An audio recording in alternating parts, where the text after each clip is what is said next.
Hello, and welcome to another episode of The Security Breakdown, a podcast about the security industry. The Security Breakdown podcast is sponsored by Skills for Security. Skills for Security are the #1 training provider in the UK for the fire and security sector. Today, we are joined by the titan of Scottish security industry, that is John MacAskill from the BSIA. John, you're the Director of Security and Export, is that right? That's correct, Jack. Yes, got it. Thanks for joining. Thanks for coming down and having a go and speaking to me. I'm going to ask you a few sort of questions about Export Council, what it means for the BSI and everything. So if you're a security company that maybe has been manufacturing in the UK and selling in the UK and is looking to expand, there might be some nuggets in here that would be great for you, and then obviously joining the actual Export Council. That would be awesome, wouldn't it, if you could get more members of the BSIA in the council. Firstly, John, can you tell us why you are in the Export Council at all, and why you're the Director of Export? 7 years now I've been doing it. Thoroughly enjoy it. I like the liaison with the members, like the liaison with government. Yeah. And I do enjoy the show arena, basically, doing the exhibitions and meeting all of the people that I meet there. Yeah. Well, you get to do exhibitions all over the world as well, I guess, as part of the export. Yeah, we do. We've probably dropped back a bit as an association with the events that we used to do to what we do now. The main event's obviously Intersec Dubai. That's the one that's got the legacy. But we're actually looking at a couple of new events this year that we're going to be doing as well. Okay, awesome. So there's more coming Yeah, that you've absolutely. not done before. Yeah, absolutely. Yeah, brilliant. Yeah, we're always looking for opportunities that that are worthwhile for the industry and more importantly for our members. And the good thing with the council is, that it's all about members. Yeah, of course. Yeah. What are the new events that you've got? Planning? We've got Intersec in Saudi Arabia coming up, and we've got the 19 with TSE Asia. Okay. Oh, the two in Singapore. Pretty big. Yeah, two pretty big events. Yeah, two big events, and ones that are exciting, and they've got, I think, huge opportunity. To be honest with you, they're only going to grow. Yeah, brilliant. Well, should be interesting to see what happens there. And if there's members that are looking to export into those areas, into the Middle East and the Far East, then makes total sense that they would, try and get involved in that at this point, wouldn't it? Yeah. Well, the good thing with the UK Pavilion is for people that have not tried export before, rather than just turning up on their own, they've got a set pavilion. I'm there, the show organisers there. There's a lot of experience with people that have been there, not so much with the new shows, obviously, but a lot of people that have done export. So we can do a bit of hand-holding and help them along the way. We organise a lot of the stuff with hotels. We organise a lot of stuff with the carriage and getting the stuff there. So there's a lot of hand-holding going on, and that's what a lot of people, I think, look for, especially in their first exhibition, because it's all new. Just a friendly face. Yeah, absolutely. I guess helps a long way, doesn't it? You're in a strange place, and you're trying to promote yourself, promote your products. You don't know anybody or anything, and you can't even speak the language. It can be pretty terrifying, I guess. Yeah, again, that can all be arranged. We can arrange that for them as well with interpreters, etc. And, meetings can be arranged internally and externally through sort of matchmaking. So, yeah, there's lots goes on. And especially, as I say, if you're new to it, it's good to have somebody like the BSIA. We're established. We've got the legacy there, and we can help them. Brilliant. Okay. All right. So that's looking forward.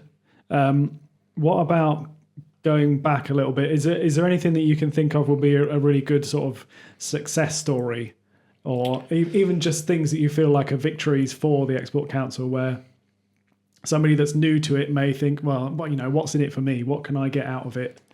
Have you got any sort of examples of something like that? Yeah, we've had people that have attended.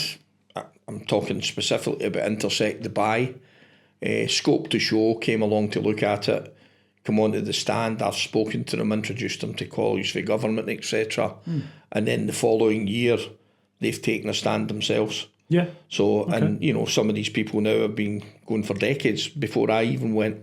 But some of the ones that I've sort of brought on in the last 7 years have, been doing it now for 5 years. And every year, they're gaining experience. They're gaining business in the region because they're becoming more established.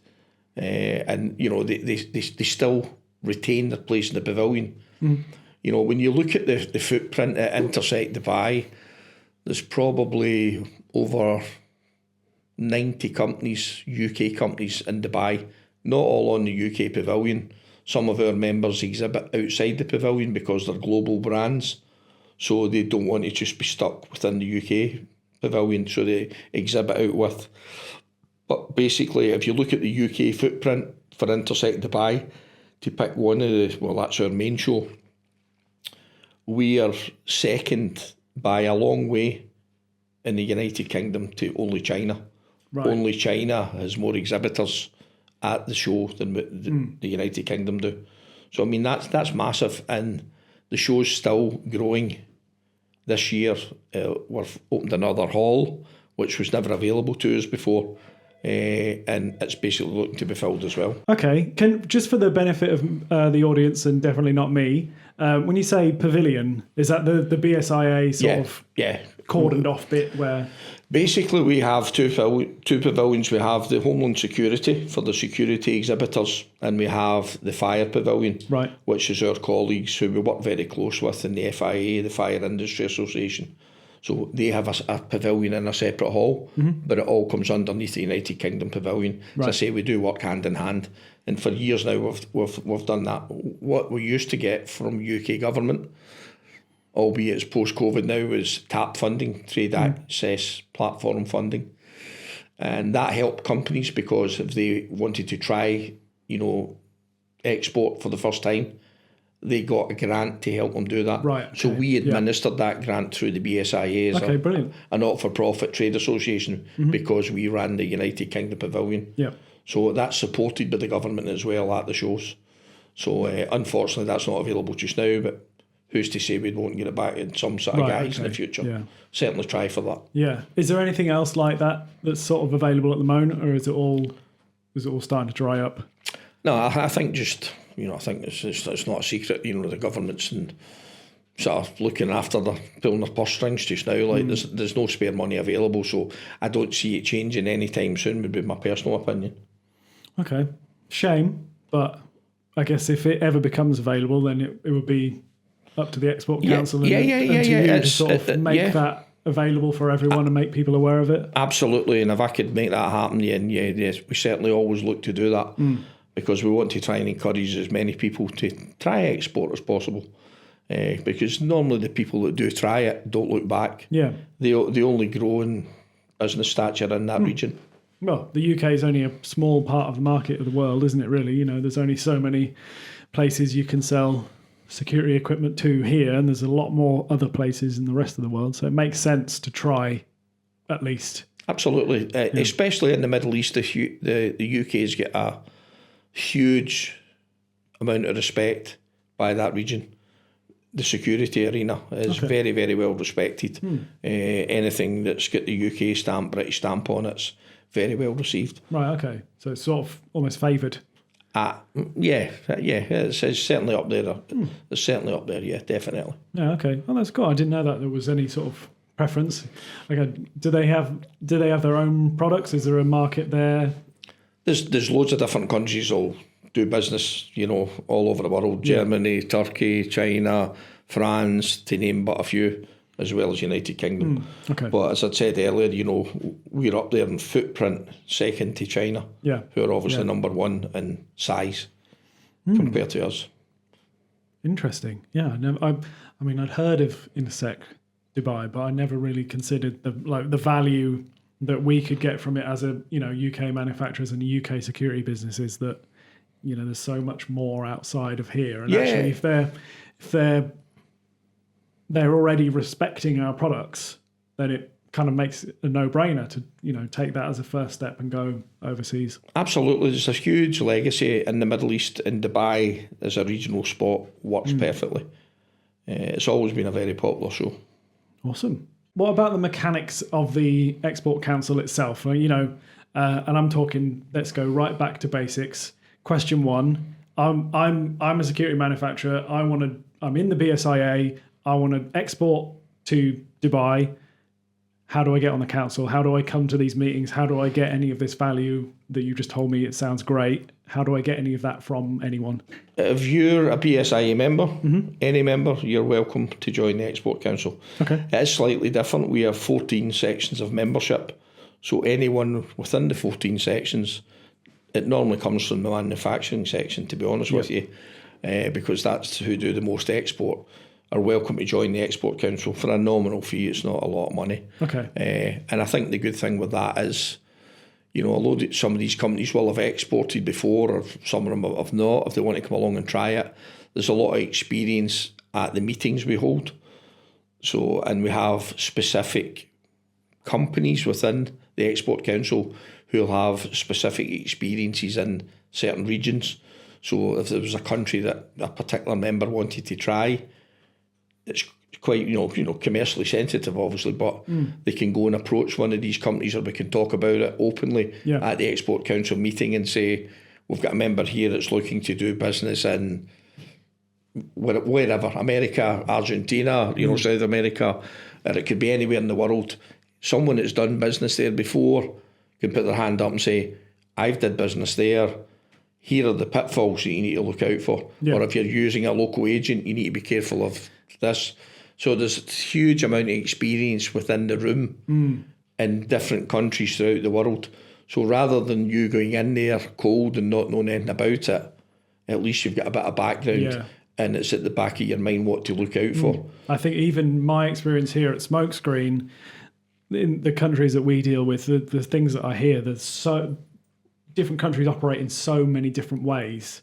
And there's so many different ways that you can get things wrong and problems, and things end up costing twice as much because there's hidden costs that you would never even dream of. So getting that, even if it's a tiny little bit of information that saves you a little bit, that means that you've got an extra step in place where you're in the country that you want to be in, and you're able to start doing business. It sounds invaluable to me. Absolutely, absolutely. You've got a head start right away because you know the pitfalls, you know the good things to look for as well, and you know the areas to target with your specific product. Yeah, makes total sense. So is there an equivalent Export Council group for the FIA as well as the BSIA? There is indeed, yeah, okay. There is the exact same. So if you've got products that sort of fit both, you've got a cross-pollination there as well. Absolutely, we work very closely with the FIA.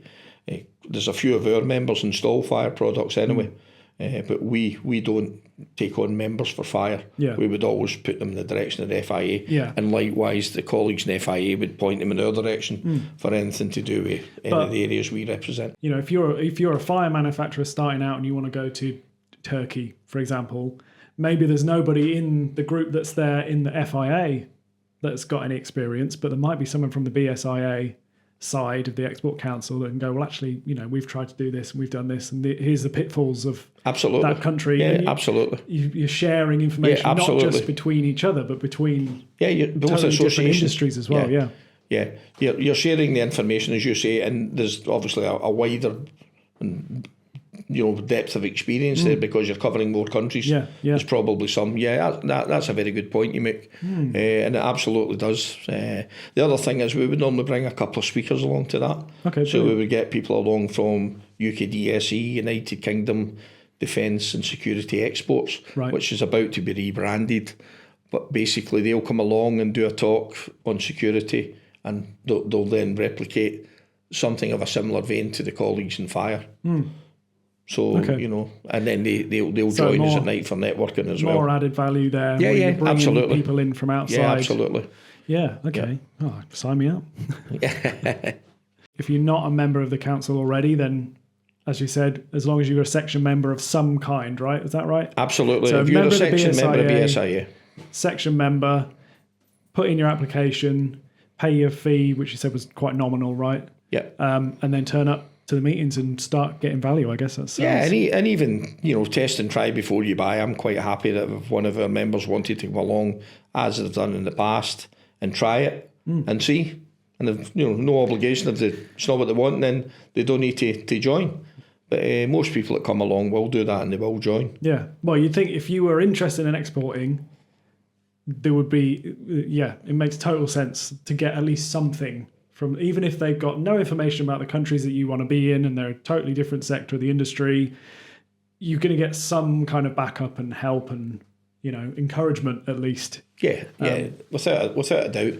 There's definitely a benefit, with the experience, with the connectivity into government as well, with the support that government, because government support us at the shows as well and on the stand. We actually at Intersec now have a completely open stand between the BSIA and the government with UK DSE, and with JSAC, Joint Security and Resilience Centre. So they're actually at Dubai with us, and they're available to speak to any of our members, as is the British Embassy, as is the His Majesty's Commerce. Yeah. They're there as well. So again, it's all that sort of cross-pollination of information. And then you go out and have dinner? Sometimes, yeah. Sometimes. When we have time. If we have to. Yeah, if we have to. Awesome. Okay. They've got basically, I think, covered everything that I sort of wanted to ask you about. I don't want to overwhelm people with information, but from the sounds of things, the Export Council seems like a crucial, valuable source of information for any security business that wants to start exporting their products overseas. My last question before we finish is, if there's one thing that you could say to BSIA members that aren't in the Export Council, what would that one thing be? I think come and try. Absolutely come and try. If nothing else, there's a lot of good networking goes on. You meet a lot of good contacts through it. There's an open door into government through the Export Council because they're already, heavily invested in it. Mm-hmm. When you go to different countries that run trade missions, you'll get access to that through the Export Council as well. So, we work very closely with government, as I said. So any export, if there's a particular region, country that you would like to work in, we can feed that back into government and say, there's a reason we want to work in this country. Is there any desire with UK government to do anything there? Okay. There may be, there may not be, but they're normally quite willing to help and support. Yeah. So if it's not a case that we put them in touch with the desk officer in that country, in that region, then that can be done. And that can just be a call or, an online meeting, but it could also be a visit or it could be a trade mission, dependent on the level of business or the potential of level of business. So I think as a conduit, where we're different is we are a not-for-profit trade association. We represent, more than 80% of the private security industry in the United Kingdom by turnover. And we are the voice of the professional security industry. Right, okay. Well, yeah, that's a podcast. That was easy, wasn't it? Yeah, good. So Great. I will just wrap up now. So thank you very much for watching and or listening. Thank you, John, for coming down and speaking with us. And from the sounds of things, if you're a member of the BSIA and you're not already in the Export Council, you're not getting any of that value from it, what are you waiting for? Because if you want to export overseas and you want to make more money, which sounds pretty good, right? I'd like to make more money. Then give it a go. The worst thing that happen is you ask and you get nothing out of it. But that doesn't sound that bad if the best thing that could happen is you ask and then you get loads of value out of it. So if you're interested in exporting into other countries outside of the UK, then by all means, absolutely try out the Export Council and see if you can get some value from it. And thanks for listening, and we'll see you next time. Thank you.